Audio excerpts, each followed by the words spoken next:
So as some know, my wife and I have a condo in Florida, and in very, very, very red Florida, and it's in Charlotte County, which is a little bit smaller than Claremont County in terms of its population that votes, that's voter based, but probably balloons 2 or 3 times during snowbird season of snowbirds that come down here. And I tell people that Florida is like any other place. It's not some red mecca. It is. There's a lot of libtards here, and especially the people that come and during the winter, you got a lot of libtards come to Florida. Our complex is probably, I don't know, 65% Kamala type supporters, and fortunately, they don't vote in Florida. But in any event, so I was driving to do an errand at Staples to take something back to Staples, and there was a huge anti-Trump, anti-Elon protest taking place on in the town of Inglewood at the main intersection, and there were hundreds of people. So I went and ran my errand. I came back from my errand. They were still there. It was getting to be about a little, maybe quarter till noon, and they looked like they were really in the throes of it. So I'm like, oh, good. I was hoping it would go on. I left. I came back to the condo, got my camera, went back. By the time I got back, they had largely dispersed, so the people were very efficient at getting out of there. But there had been hundreds of people on all four corners of the street protesting Trump and Elon. Most of them looked like angry women, libtard women. And when I got there, there were still some people around, and one of them was this guy named Manny Lopez, Manuel Manny Lopez. I got his card right here. And I asked if somebody would talk to me. In typical fashion, the first person was they wouldn't talk to anybody wearing a MAGA cap, okay, because that's very persuasive on people that have a different view. They used to refuse to talk to them. But Manny said he would talk to me, and here is highlights from that interview. Hey guys. So I drove by and I saw you guys protesting, and I went and got my camera. And I was interested if you'd be willing to talk to me about what you were protesting and what your views are. Not with that hat on. No. So you won't, based on a hat somebody's wearing, you won't talk to them? Make America great again? But you said because if I'm wearing a certain hat, you won't explain to me. Obviously, I'm a MAGA person, so you don't want to explain to me what you're protesting? Okay. This guy right here, he ran for Congress. Okay. All right. So you ready? Yeah, sure. Okay. So I was driving by. We're in Inglewood, Florida. I'm from Cincinnati, Ohio. I was driving by when I saw people out here protesting, obviously anti-Trump, anti-Elon. I saw the signs driving by. I had to go to Staples and came back, saw it both directions. I would say it's. By the way, before we do that, who am I? So who are you? I am. Why were you out here? I am Manny Lopez. Manny Lopez. Okay. I ran for Congress in this district, District 17 in Florida. Okay. Against Greg Steube. Okay. Better known as Deadbeat Steube as a representative. Okay. Because he does nothing for the people. Okay. And I'm not familiar with, I think I've heard the name, but I told you I'm from Ohio. Yeah. So I'm not familiar with local, congressional races and so on and so forth in this area, although I probably should be, I should be. So, but okay. So you're out here protesting, and what, if I had to say, I'm obviously a MAGA guy. I'm wearing my MAGA hat. I appreciate people using their First Amendment rights to protest. I agree. If you had to enumerate what are the top three things you were protesting out here, what would they be? Well, I don't know about the top three things, but if I had to put it into three things, it's saving our democracy, because right now we're headed towards a dictatorship, a fascist dictatorship in this country on a rapid pace. They're dismantling all the protective systems of our democracy. So let's just get the three things and then we can hit on them. So saving our democracy. Is there a second one? Yeah. Our economy. Economy. Okay. And the rights of the people. Rights of the people. So those three things. We can add later. We can add later. Sure. So that's a good start. So the saving our democracy. Okay. What you started to go into what saving our democracy means to you. What does it maybe articulate? What does saving our democracy means to you, and what do you think the threat is to our democracy? Well, the threat is destroying all our checks and balances systems in this country, which has made us a very shining light across the world. And that we do have a very protective system of checks and balances that is totally being dismantled. And how so? What's an example? How so? Well, first of all, ignoring court orders. Okay. you've gotten the Congress where they have been abandoning their checks and balance systems because the megas are in control of Congress. Well, hasn't so let's use that as an example, because I would actually, it's funny, I found, like, as a Trump person back in the first Trump term, 2016ish, a lot of Bernie Sanders people and Trump people were very similar. You know, they tended to have similar, that the system doesn't work, it's rigged, it's corrupt, but then they would have different solutions. So when you go back, hold on, just because I want to ask you a real direct question on our democracy. So the other side, well, I would say my side per se, would be saying you have now an activist judiciary that's usurping Article 2 powers of the President of the United States, where they don't have any authority. And you have liberals in particular shopping around district judges in some small area that then have these encompassing orders that then can take 2, 3, 4 months to get to the Supreme Court to get resolved. And that kind of activism and use of the judiciary in a manner to try to thwart the will of the people.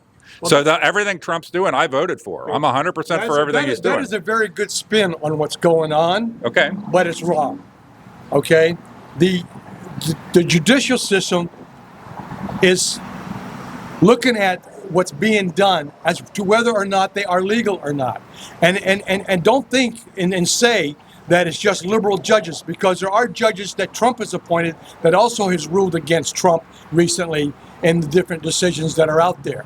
Just because it's a Democratic a person that's a Democrat that's a judge doesn't mean it's wrong. So when Joe Biden, when the Supreme Court said that the student debt forgiveness was not constitutional, and then Joe Biden went on and said, I'm going to go around them, and did, was that not far worse? Because we're not talking some little district judge. We're talking the Supreme Court made a ruling, but it was okay when Joe Biden, you know, I'm not granting anything, but my point is that a lot of these patterns, I love the patterns on both sides, by the way, when one side does something and the other side is enraged by it, but then they reverse the roles and it's different. And so were you as equally outraged by the notion of student debt forgiveness without congressional legislative action? I am politically outraged at political hypocrisy. What's good for the goose is good for the gander. Can you answer my question? Were you politically outraged that Joe Biden went around the Supreme Court, a Supreme Court decision that student debt forgiveness could not be done without legislative action? Were you outraged by that? Tell me what the decision was that you're saying he did. The decision was that the executive cannot unilaterally forgive student loans without there being legislation through Congress. And what was done? Joe Biden did it anyway. What did he do? He forgave student loans. Did he? Yes. Okay. My student loan wasn't. So the question is, hopefully you paid yours, because hopefully you get, it's so shocking to me that we're not all outraged at a higher education system that produces outcomes where the people don't earn enough money to pay back their student loans. You approached me to ask me about what this demonstration was about and why my stand is against, the mega people. Okay. Okay. And now you've changed it on a totally different direction. I'm asking questions about the thing you said that you brought up. Your number one issue was the democracy, overcoming the democracy. We're ruining the democracy. So I asked you a couple questions. Your specific example, I asked you, for example, was lack of following the judiciary. I didn't get into that. We got a little bit into that, but then I said, okay, does it work both ways? Are you outraged by Joe Biden? I am outraged when I told you I'm against political hypocrisy. It doesn't matter what the party is. Okay. It is. Well, what's an example of Democrat political hypocrisy? Every time I go to talk, you want to jump in on me and change it to the direction of No, I want a clarifying point. You said you're against political hypocrisy. What's a good example of political hypocrisy on the Democrat side and on the Republican side? Look, Biden did a wonderful, great job on our economy. Can you answer the question? I am. Okay. If you let me. Okay. It's Biden did a fantastic job on our economy. Okay. Okay. Right now, our economy is going down the tubes quickly and very rapidly, and it's affecting the whole world. So you're making a lot of statements, but I'm getting there if you let hypocrisy? Me. I will get there if you let me. We'll get there. You do a lot of talking when I'm trying to say something. Well, so let me talk. I will. You roundabout, and that's part of the hypocrisy. Answer the question. I will. I was. Biden did a great job on our economy. Every president does a great job in certain areas. Every president does a sucky job in certain areas. Biden's downfall was the border. No doubt about that. Trump is following suit. He's done a good job of stopping people from coming in, Okay. but he's being very, very wrong and deporting the way he's doing it. He's just rounding up people, getting them out of the country. They're admitting that many of the people that are going out of the country should not have gone because they're innocent of what they're being accused of. But yet they're being sent to prisons that they could be there for a lifetime. And this administration does not want to do anything to try to get them out of the problem that they put them into. So let me give an example of what I would say is political hypocrisy, okay? Because I don't feel you answered the question, okay? But let me give an example. I was getting there. I think it's political hypocrisy. I'm going to do a Republican political hypocrisy. I think it's political hypocrisy to say you're ardently and stridently for First Amendment speech, but then to condemn or restrict pro-Palestinian speech in public forums. Okay, I think that's hypocritical. Okay, if you believe in free speech, you have as much right to stand out here and wave flags and do whatever as I do. And different viewpoints in the public square have equal right to be there. So it's hypocritical when, like, a Ben Shapiro is, for example, which came to bite him, was against DEI programs, but then came out in support of a DEI program that would only hire Jewish kids coming out of Ivy League colleges. That's hypocritical. You know, so what's an example? That's a Republican example. Can you give me an example of what you consider to be hypocritical? in terms of free speech, which you just brought up, it's how about firing people because they are saying something different from what you like to hear? Like firing judges, trying to fire judges, trying to fire department heads because they speak up against what you're doing. How about well, how is it hypocritical to fire? If you're the president, it's a company, so I worked for IBM for a long time. If there's a team and you come in and we have a job and there's certain team members that are against what you're doing, what you're supposed to be doing, you fire them. They're doing their job. So when we had democracy and elect a president, I would like to talk. So if you want me to answer your questions, you need to stop overriding me. well, you need to talk coherently, not in a rage, not in a. And when you ask a question, when I ask a question or you make a statement like hypocrisy, and then I ask you what's an example. I was trying to give you some examples of freedom of speech. We'll get to the example in less than 5 minutes. What's again? I gave you in 30 seconds. I gave an example of hypocrisy. And I just gave you hypocrisy of freedom of speech, where you're firing people. Look, people are doing their jobs just because they have a different. So freedom of speech. So freedom of speech. This gentleman will not. The microphone's here, sir. Will not let me. So freedom of speech doesn't extend to. I couldn't, for example, work for IBM and then speak out against IBM. Okay. So when your employment, you don't have a right when you have a right to free speech, but you don't have a right to a job. So if you are going to do things, if somebody worked at IBM and spoke against IBM, they'd fire them. Trump they doesn't can speak against IBM. Speaks against them, or any idea that's against what he has to say, and that is not a reason to fire people. It is not a reason to fire people or to remove their contracts that they have dutifully have taken. Who did you work for? Who have you worked for in your life? Me. Okay, so you understand the concept of an at-will employee. Yes. And management in the executive branch is at-will employees, and the executive that we elect, just like Joe Biden. Were you outraged when Joe Biden got rid of people? Or is it only Donald Trump's not allowed to have the team in place that he wants? We elected him. Every president can have their team that they want, okay? But they should be putting in people that are qualified and capable. Right now, what's being put into place, we're getting rid of qualified, experienced people and replacing them with cronies who are political loyalists that will do whatever he says. And that is wrong in our government. That's destroying our government. I don't know that he's replacing anybody because he's fired all kinds of leaders. His cabinets need to be approved by the Senate, okay?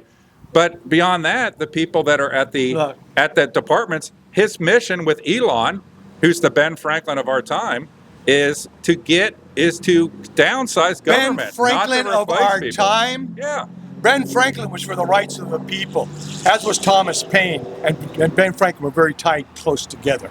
Okay, they were for freedom of speech without Elon's for freedom of speech. He took over. He put $44 billion to buy an overvalued X, Twitter, so that he could put freedom of speech. Okay. How is You don't Elon want not? to hear what How I is have to Elon say. not You for? want to interrupt what I'm saying and Well, throw you say your stuff spin to and I what I'm ask for saying. clarification. When you want to talk and let a person speak their behalf, I'll be glad to talk with you again. Thank you. All right, bye. That's ridiculous. Thank you. You asked me to interview and ask my opinion, and all you want to do is override everything I say without me being. I'm still waiting for the example of hypocrisy. An example of liberal hypocrisy. I just gave you a couple. What's it? All right. There's a lot more. All you have to do is get out of your bubble. All right. Thanks, sir. Have a good day. You want to talk? Your 2 minutes you wanted? The first time you interrupt me, it's over. This democracy is under serious assault right now. We are weaponizing our government. We're removing people who are trying to exercise their free speech without interference of their job and their performance of their job, but we're removing them because they do not agree with certain things that are being done and said. They're removing contracts. People are getting fired for expressing their opinions. That should not occur in this country. That happens in Russia, China, North Korea. But that activity is taking strong place right now in this country. We're dismantling all our checks and balances systems to allow for this administration to go rampant removal of highly qualified people in their jobs and replace them with cronies who will just do whatever they say. They're just yes people with no experience in the area they're being assigned to manage, or the experience that they do have is in opposition of the departments that they're now in charge of. And that doesn't work. But, you know, our economy wasn't in great shape. Look at what's happened in the stock market today in this past week. Right now, all these tariffs, they're going to cause people to have to spend $150 to $250 a month extra on the cost of living for basic things that they need. The middle class and the working class cannot afford that, especially anybody on a fixed income. And right now, their income is they're going to have to choose between food, medicines, because they can't afford $200 a month extra for the things that they need to survive daily. And right now what's going on is going to increase theirs. In another 2 or 3 months, the cost of living is going to skyrocket for those that are on marginal incomes or fixed incomes. And it's because of the policies that's going on right now.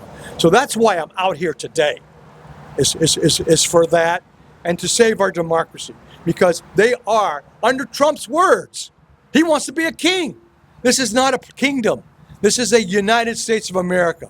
And we have been the shining example around the world of democracy, but the world is saying it has lost that luster. In rapid fashion, it has lost that luster, and the moves are to take us further into a fascist dictatorship in this country. But our economy is hurting, and our rights, they're starting to dwindle. Look, the objective of this administration, first of all, I agree. Efficiency is good. Waste is bad. Government can do a better job. But you know what? Every large corporation in America, that can be said to as well. And when those large corporations have waste, fraud, and inefficiencies, they don't go in. GE doesn't go in. Boeing doesn't go in. Other companies do not go in and wipe out tens of thousands of employees across the country because there's a few bad apples. And that doesn't take place in corporate America, and it shouldn't take place in government. Yes, we need to be more efficient. But this Doge group is highly inefficient. You know, while Trump is running around costing $26 million to go golfing within 2 months, that's efficiency? Where's Doge on that? but you know, we need efficiency, but it is being done wrong. And it's done, that's not the way. You go in, micro-target, you spearhead, you get focused, you find out where the problems are, and you get rid of the problems. You don't get rid of whole departments or half So a can I department. talk now? Go I'll ahead. let you talk first. Yes, go ahead. So just in a couple of things that you brought up, why do you think that so many people in America are thrown on their asses by $200 expenses? You said that yes, $200. yes. Why do you think Okay, that is? okay. May I answer that without interruption? If then I can respond. You to can your respond, answer. of Okay. course, but Go let me ahead. answer Go. without Go. interruptions. Go. Okay? People on fixed incomes do not have $200 a month extra. They barely survive on what they do have. $200 a month extra is like about could be a 10 to 25% increase of their expenses that they need to survive on. They don't have that money. The middle class is the same thing that's going to be happening to them. Okay, they won't hurt as much as a person on a fixed income, but it's a struggle for them to make ends meet today. They're working 2 and 3 jobs in families to make ends meet. Having another $200 requires another job. So why are they having to work 2 or 3 jobs to make ends meet when, like, my grandfather and hopefully your grandfather didn't have to do that? Grandma didn't work. Grandpa worked at a factory when I was a kid, and I was raised by my mom, my grandma, and my grandpa. Okay. And they could have survived a $200 expense in $1970, right? And my mom worked as a secretary, and my grandpa worked at a Georgia Pacific printing plant. Okay. And my father did a good job taking us up from a lower middle class to an upper middle class because he had a second job his whole life. But the second job wasn't to make ends meet. It was to get ahead. Right. Okay. The answer to your question, why does that occur today where people are struggling financially? Corporate greed. That's what it's all about. And that takes me to where I was going to. Okay. What's going on right now with the dismantling of our government agencies and services is to make them where they do run highly inefficient. So privatization could take over of government services and agencies. I'm not meaning to interrupt you, but it's kind of going to a different thing, which is fine. But back on the $200 thing, I would put forward to you that our political class on both sides has completely failed the working person in America. And so through trade policy, we have allowed other countries to rip us off, and we have sold out our middle class in small towns and villages in Ohio. In Ohio, you have much more Rust Belt because we let them have dollar stores and cheap Chinese imports, and they lost the paper factory job that my grandpa had. They lost that capacity, and now they're lucky to get a job at a convenience store, earning a little bit more than minimum wage, and they get despondent, they get on drugs, they look for outlets, and they have their kids end up in forever wars and come back with PTSD. And we've created this vicious cycle, and I believe that both Republican and Democrat presidents in a Congress has done that. And I'm actually like Trump because he's trying to do something about it by simply saying, for example, to the rest of the world, we are going to have equal tariffs to what you have on us. Tariffs are taxes on the people. And to say anything different is wrong, because it is an expense that gets passed on to the people. So, that's why the cost of living. You just rambled. Well, but you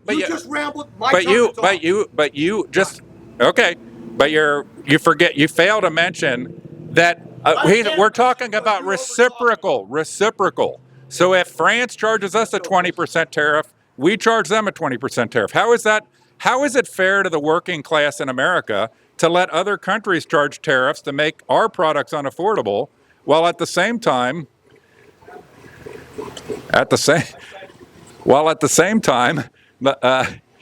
letting them import their products without tariffs? So let's see if he's far away because he's very agitated. He's coming back. Excuse me. You said you had a card?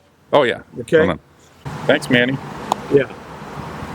And I would be glad to talk with you in the future. Okay. But we'll have a dialogue back and forth. Okay? You came with your talking points. I came to answer your original question. No, Why was I here demonstrating? What I try to do, Manny, my original question is, what are the 3 things Okay. No. And then when you Your let original- you drive the conversation, but I'm going to Your ask original clarifying question questions that had like, me what's here the to be- hypocrisy? Your original question that had me up here to talk to you was, why was I here demonstrating? That was your original question. I think the video will show what my question was. I asked if why you were here and would you do an interview. You said yes. We came up here. I asked you what were the three big things. Behind my car what you said there to get me up here. You changed it when we got up here, and I'm you sorry had if your you writing. think it's a change that I asked you what you were here for, and up here I asked you what were the top 3 things. That's a change. That's a change. Okay, so all right. Look. I think you should move on, actually. So you keep leaving and then you keep coming back. Well, I didn't want to get the business card, so Okay, I you got it. correspond with You got it. Okay? All right. That's legit? Yeah. Okay, that is legit. Yeah. All right, So you take care. All right. Thanks, Manny. There's just so many things that are illogical. Can't point out the hypocrisy. You can see I can point out the hypocrisy on the Republican side easily because I think I have clear vision as to both sides have sold our working class down the river. These people, I don't even get them. They would have been the people against war, they would have been for tariffs. You've seen the 1996, probably may have seen the 1996 Pelosi speech, how we need to use tariffs to protect our working class. They would have been for cleaning out government, and now they're against it because they don't like Donald Trump. So we should go have a nuclear war or something because we don't like Donald Trump. They say they're for free speech, but they're for censorship. They say they're for democracy, but they don't want the president who's elected by the people to be able to have his own team in place. They want to be able to have people in the government that are against the will of the people in an election because our bureaucratic class has gone from that they have an obligation to do what their leader says to they can be political activists like U.S. aid employees that are filtering money to causes that are inconsistent with what the people voted for. So that was Manny. There was a huge thing here, and I was hoping to get back. They all dispersed very quickly. So they were here from at least 10 o'clock till noontime, and there were hundreds of people that were against Trump, holding anti-Trump signs, against Elon, for keeping illegals in the United States. I guess they like illegal crime, and no concern with how that affects the wages of the middle class. They're against the tariffs, but they can't explain why it's okay for France to have a tariff on us, but we don't have a tariff on them, how that's not obnoxious to the middle class. They intellectually, what's so funny is Trump has basically blown their minds. So, and I would encourage people to listen to people like Glenn Greenwald, a traditional liberal who didn't have his mind blown apart by Trump into this bizarro world where everything about Trump is bad and whatever he stands for is inherently bad and everything's hypocritical and he's a threat to democracy. Come on, get real. The Democrats haven't had a real primary in 2 cycles, and at least 2 cycles. Maybe 3 cycles. Bernie Sanders got screwed multiple times. Kamala didn't get a single primary vote for president. But somehow Trump's taken away democracy. And Trump using laws that are in place, that's taking away checks and balances. But Joe Biden bragging about thwarting the Supreme Court ruling on student loan forgiveness, that's okay. And do we have any solution if we're Manny for what are we going to do about people that are why are we having so many kids come out of college with degrees that are so useless they can't earn enough money to pay back the debt it took to get the degree? That would be like a HVAC guy buying a truck for doing HVAC work, but not being able to generate enough money through HVAC work to pay for the truck. Why is that okay? And why is it okay for an Ivy League college kid or some other college kid who's been duped by a system that this college degree is going to be worth something, for them to get a free ride where the working man never gets that free ride? They never have to have loan forgiveness for trade school because trade schools, people come out of trade schools, earn a lot of money. And so anyway, that's from here. That was Manny. I apologize I couldn't get back in time and most of the people had dispersed.